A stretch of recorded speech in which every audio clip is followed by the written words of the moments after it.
My kids knew about my wife's affair and helped her cover it up. Last week, while my wife Lisa, 49F, was taking a shower, I, 50, male, saw a notification pop up on her phone. I opened it, thinking it was one of our daughters, Maddie, 24F, or Emma, 26F, confirming what time their girls' dinner was. Instead, I saw an unsaved number saying, "I can't wait to see you," followed by a kissing emoji. I froze for a moment. I clicked on the message and saw a short thread confirming dinner plans for that evening, filled with talk about how much they missed each other and how once a week just wasn't enough. I knew what I was seeing. 29 years of marriage were down the drain. Hoping to catch her in a lie before she left the house, I texted both our daughters, asking about girls' dinner. What happened next broke me to my core. Both girls confirmed the dinner and said they were excited. I couldn't believe it. What came next, I'm not proud of. I turned on the location sharing on her phone and let her leave. I followed her to a restaurant and lo and behold, neither daughter was there, only a man I recognized as her boss. I was devastated. Part of me hoped I was just being paranoid and that my daughters would be there, happy to see me, but no, it was just my cheating wife and her affair partner. I took pictures of the two of them holding hands and kissing. I know I should have waited, but my anger got the best of me. As soon as I got in my car, I opened the family group chat, sent them all the photos, and said, "Glad you're enjoying girls' dinner together." I then turned my phone off and drove to my brother's house, asking to stay the night. The next morning, I woke up to over 40 texts and 20 voicemails. Lisa went through the cheater's playbook of excuses. I didn't even listen to her voicemails. I was about to respond with, "I will be getting a divorce, I recommend a lawyer," but my brother stopped me. He told me to meet with a bunch of lawyers first and ensure she couldn't use them. Instead, I sent the group chat a simple message. "I am physically fine, but I need time. I will come home when I'm ready." I then muted my phone. I called different lawyers that looked to be the best in town for appointments.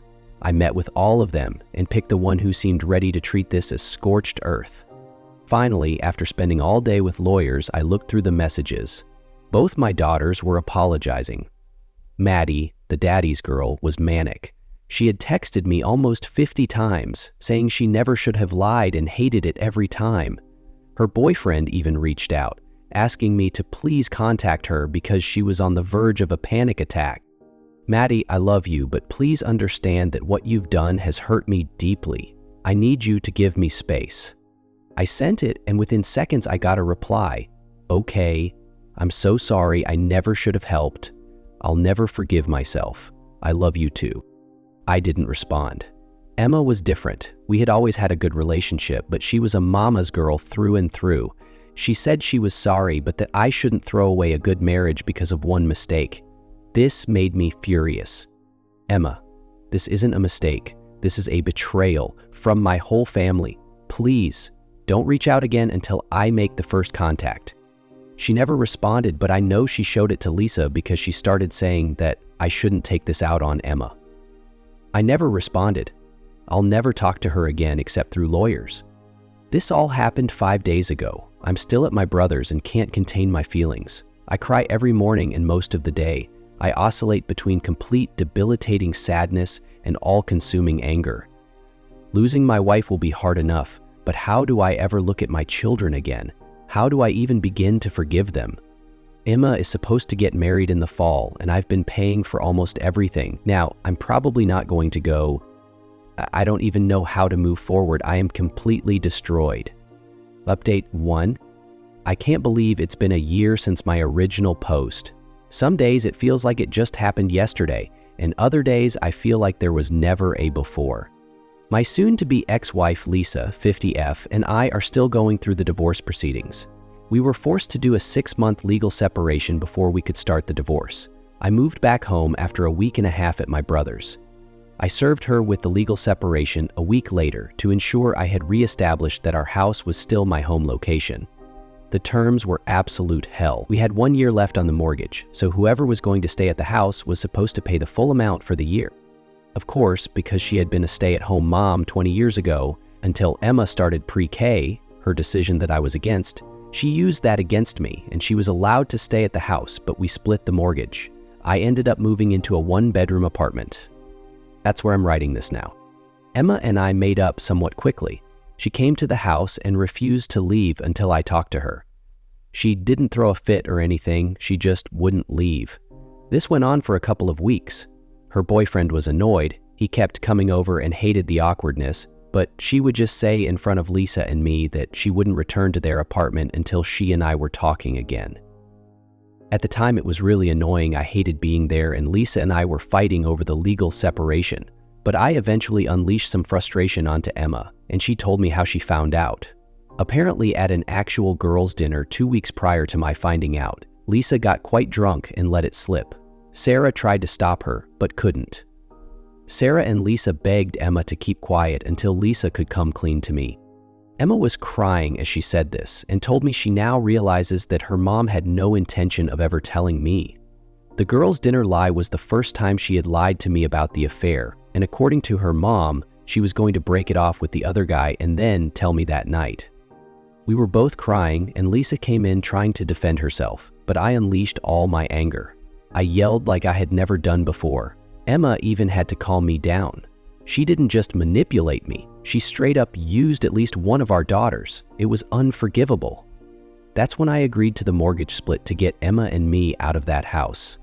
Emma moved back in with her boyfriend that night, and I found my current apartment. Emma decorated it for me. Sarah and I, unfortunately, are not on speaking terms. After the fallout, her fiancé called me to ask what was going on. He suspected that she was cheating. I told him I had no reason to suspect that she was cheating, but that my wife had cheated on me, and Sarah knew before I did. Not sure exactly what happened next, but it ended in them breaking up. Sarah blames me, saying I should not have told him anything. Since coming to my apartment in tears and blaming me for everything, she blocked me, and we haven't spoken since. I was able to get some money back from vendors I had dealt with directly, but I know Sarah kept some of the money for herself. I still have no idea how long she knew of the affair, and her lack of remorse likely means we will never have a relationship again. Sarah and Lisa are currently living together at the house. Lisa is openly dating her boss now. He left and went to another firm when I caught them, scared he would lose his job. I'm embarrassed to say I'm a little jealous. Not of the two of them, they will implode, I'm sure, but jealous of not being lonely. Emma has been encouraging me to go out and help me set up a dating profile, so awkward. She then called me a weirdo when my first match was with a 33-year-old single mom. We have a date planned for next week that Emma encouraged me to go on, but I'm just not sure I'm ready to start over. Update from Emma. Scrolling through Reddit, I never expected to find my family's melodrama laid out for everyone to see. There it was, with our names changed, but the first letters all the same. After reading my dad's side, I can't believe how little he still knows. This has been eating at me, so here's my take. I guess I should start when everything changed for me. I was 16 and my parents had just bought me a car. One morning, I forgot my backpack, so I decided to swing by home without telling anyone. No one should have been there, right? But we all know how these stories go. My mom was there, and so was her boss. Well, Mike, as Dad calls him. I walked in without thinking and saw them messing around in the living room. That picture is burned into my brain forever. I saw more of Mike and my mom than I ever wanted to, and it still haunts me. I had a near panic attack right there. I screamed, I cried, and all I kept asking was about Dad. I wanted to tell him right away, but then my mom hit me with the worst thing I've ever heard. Mike is your father. I froze. My mom just sat there, embarrassed, and motioned for me to sit down. Turns out Mike was her boyfriend before she met Dad. He wouldn't commit, cheated constantly, and strung her along for years. They even tried an open relationship for a while, but she didn't want anyone but him. Meanwhile, he wanted whoever he could get. Eventually, my mom found someone decent, my dad, but never fully let go of Mike. P.S. They kept seeing each other, on and off, all these years. She had DNA tests done on both me and my sister. My sister's dad is my dad, but me, I'm Mike's. My mom said Mike was open to having a relationship with me if I wanted, but I didn't want one then, and I still wish I didn't now. That revelation shattered me. It felt like half of me was gone, and nothing replaced it. So why didn't I tell my dad? because I didn't want to lose him. I was terrified that if he found out about the affair, he'd also find out that I wasn't his biological daughter, and then I'd lose him for good. When my mom blurted it out at dinner, I knew everything would unravel, and it did. She had become so careless, and honestly, I think she left her phone out on purpose for Dad to find. But the joke's on her. When the divorce was finalized, Mike paid Dad's half of the mortgage and moved into my childhood home with his pregnant girlfriend. My mom was heartbroken, but she's so weak she just let it happen. Mike still does whatever he wants, and now my mom's stuck taking care of him and his new family. It'd be almost funny if I didn't still see her because she's the only family that talks to me, and if I hadn't turned into her. I always thought I was better than my mom. But then Brad, my ex-fiance, left me after Dad told him what I knew. Brad accused me of being just like her, of cheating. I hadn't cheated on him, at least not at that point. But now we cheat together. After Brad got a new girlfriend, I reached out in a moment of weakness and he came over. We slept together, and for a second, I thought we were getting back together. But after, he told me he wasn't leaving her. He said he'd still come over, though, if I wanted, and I hate to admit it, but I said yes. I just needed someone to care about me, even if it was only for one night. I've never felt so miserable, so alone, and so empty. I love my dad. I love my sister. I just want my life back. It's so unfair. I know what I did was wrong. I know it was selfish, but damn it, I was scared. And I was right to be scared. Everything I was afraid of happened. Now on to the next story. My coworker set me up on a blind date with his ex to humiliate me, but it worked out. I, 34M, separated from my wife early in 2023, and by early 2024, the divorce was final. It was a rough split, so I decided to move to Chicago for a fresh start with a new job. At first, I mostly kept to myself, but I got to know a couple of younger coworkers, Sam and Alex, both 26. Even though they were younger, we bonded quickly since we were the only single guys in the office. This past summer, we really started to click. We hung out almost every week, even went to the Pitchfork Festival together, and I started to feel like I was finally coming out of my shell. About a month ago, while we were talking about dating, they asked me about my experience. I admitted I hadn't been on a date since my wife, and after that, they both got a little quiet and awkward. The next evening, we were out for drinks, and they brought up the idea of setting me up with a friend of theirs, Rachel, a 26-year-old. Sam showed me a picture of her on his phone, and I thought she looked cute, so I agreed. They exchanged a quick, weird smirk, which made me think they were a little unsure. Rachel was a bigger girl, and I'm not exactly small myself, so I figured they might have been hesitant, thinking I'd take offense or something. But honestly, I found her attractive, so I didn't mind, and I didn't dwell on it. We planned to meet the following weekend. I showed up at the restaurant, spotted Rachel, waved, and walked over, but something felt off.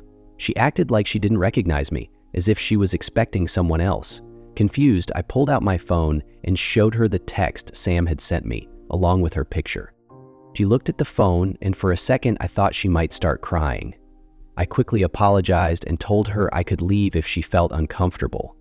She paused for a moment, then said we should go ahead with the date. The first 20 minutes were rough. She seemed absolutely miserable, and I had no clue what was going on. She looked like someone had just told her the worst news of her life. I'm not sure what came over me, but since things were going so badly, I guess I just stopped feeling nervous. Maybe I wanted to lighten the mood or cheer her up. She was wearing this gorgeous top that really showed off her figure, and when she seemed on the verge of tears again, I leaned in and said, "You look absolutely beautiful in that top, and I can't help but feel happy to be here with you." She stared at me for a second, then blushed and smiled, and it was like a switch flipped. From that moment on, she was fully engaged in the date. We talked about her job, her move to Chicago, and how she grew up with Sam and Alex. She even mentioned she was working her way through the Criterion Collection films, and we bonded over our shared love for them and our mutual frustration that they add new movies faster than we can watch. After dinner, we walked around downtown, ended up at the park, and somehow stayed out past midnight. I only noticed because she started to look concerned about how she'd get home, so I offered for her to crash at my place, which was within walking distance. And believe it or not, we didn't even sleep together that night. We just talked, cuddled, and fell asleep. I opened up about my divorce and how hurt I'd been, something I hadn't said out loud until then, but with Rachel, I just felt comfortable. Ever since that night, we've been together, and honestly, it's been better than my marriage ever was. I know it's only been a month, but I'm serious. I'm gonna marry this girl. But here's where things get weird. After that first date, I asked Sam the next day why Rachel seemed to think she was meeting someone else. He brushed it off, saying she hadn't wanted to see a picture of me, so maybe his description was off. Still, when I brought Rachel up on Monday, both Sam and Alex acted strange. They couldn't believe I had a good time, and Alex in particular has been super distant. He even leaves the room whenever I mention her. On top of that, they've been canceling plans on me, especially when I say I want to bring Rachel along. We'll make plans, but as soon as I mention her, they back out. I'm starting to think they might be jealous or something. I'm not sure, but the whole thing is giving me weird vibes. I'm thinking about bringing it up to Rachel to see if she has any insight because this whole situation has me puzzled. Can't believe I'm back with an update. Things got weird. I wasn't expecting to write an update so soon, but things took an odd turn and I thought I'd get it all down. Yesterday I walked into the break room at work where Sam and Alex were hanging out. As soon as I sat down, Alex got up and mumbled something about having forgotten something he needed to do. That left me with Sam, and I couldn't hold back anymore. I asked, "Why has Alex been avoiding me since my date with Rachel? What aren't you telling me?" Sam hesitated for a moment, stammering, before saying it wasn't his place to talk about, and suggested I ask Rachel. I pressed him on why he would even set me up if there was some history between them. Sam got quiet, then finally said, "Honestly, I didn't think Alex would act this way. I thought I was doing him a favor." That left me more confused than ever. I texted Rachel and invited her over for dinner so we could talk about it. She agreed, and I planned to bring it up that night. When she arrived, everything started off nice. We kissed, and the evening was going well, but I couldn't shake my nerves. I wasn't sure what this big secret was, but I had a feeling it was serious, something that could potentially wreck the relationship. Rachel could sense my unease and asked me what was wrong. I didn't have much tact and blurted out, "What's the deal with you and Alex and Sam?" She looked at me for a long moment, just like on our first date when I thought she was going to cry. Then, she began explaining how she met Sam in high school and they had always been just friends. But she didn't mention Alex, and I quickly caught on. "Didn't Alex know Sam in high school too?" I asked. She went silent for a few moments, then softly said, "Yes." Tears started rolling down her face as she told me about her past with Alex. They grew up on the same street and had been friends since they were little kids, riding bikes, catching lightning bugs, just typical Midwest childhood stuff. Alex was her first kiss when they were 12, and Rachel admitted she'd had a crush on him for as long as she could remember. But as they got older, Alex started treating her differently. He was athletic, outgoing, and played tennis, while Rachel was more reserved and stayed inside a lot. She struggled with her weight and wasn't someone guys at school paid attention to. Alex, meanwhile, ignored her at school, but acted like her best friend when they were home. This dynamic went on for years. He'd ignore her in public, but be close when no one else was around. Then, during their sophomore year, Rachel finally confessed her feelings to Alex, and instead of reciprocating or being kind, he used the opportunity to sleep with her. After that, he wouldn't even acknowledge her, not even at home. Days later, Alex started dating a more popular girl, leaving Rachel devastated. They were together for 6 months, and after they broke up, Alex came crawling back, trying to pick things up with Rachel again. At first, she resisted, but eventually she fell back into their old pattern. He'd be sweet to her at home, but ignore her at school. And this cycle went on all through high school and into college, where they both ended up at the University of Illinois in Champaign. In college, things shifted slightly. Alex would call her over to his place, she'd cook dinner for him, and they'd sleep together. This went on whether he was single or in a relationship. Rachel, meanwhile, was never in a serious relationship, at least not publicly. In her mind, she was in a relationship with Alex, even if no one else acknowledged it. Eventually, Rachel did get a boyfriend, but that didn't stop Alex. He wanted to hang out with her, and this time, he even talked to her more in public. But when she broke up with her boyfriend to be with Alex, he flaked again and slipped right back into their old routine. This went on until Rachel started seeing a therapist for her depression. With the therapist's help, she realized how toxic her relationship with Alex was and decided to set boundaries. She told him that if they were going to continue seeing each other, it had to be exclusive. That was just a week before our date. When Sam contacted her about the blind date, Rachel thought she'd be meeting Alex, not me. It wasn't until she saw me at the restaurant that she realized she needed to let Alex go for good. When I complimented her, she realized she'd been missing out on real connections for 15 years. After our date, Alex tried his usual tricks, but this time she blocked him. Rachel cried as she told me this whole story, apologizing over and over. She kept saying she knew how foolish she'd been, but she genuinely liked me and didn't know how to bring up her past with Alex without scaring me off. I must have looked upset because she kept apologizing and asking me to say something, but all I could think about was how Alex used to brag about this girl he had wrapped around his finger, the girl who always gave him what he wanted, but he never treated right. I always thought Alex was an ass for that, but never put two and two together. I knew it was her, so without saying a word, I got down on my knees, unbuttoned her jeans, pulled down her underwear, and made sure she felt appreciated in a way Alex never did. When she caught her breath and smiled, I said, "Don't ever apologize for those jerks again," and we went to the bedroom. Today, I requested a transfer to another department. I'm all mixed up inside. If it weren't for Sam and Alex, I never would have met Rachel, but knowing what I know now, I can't stand them.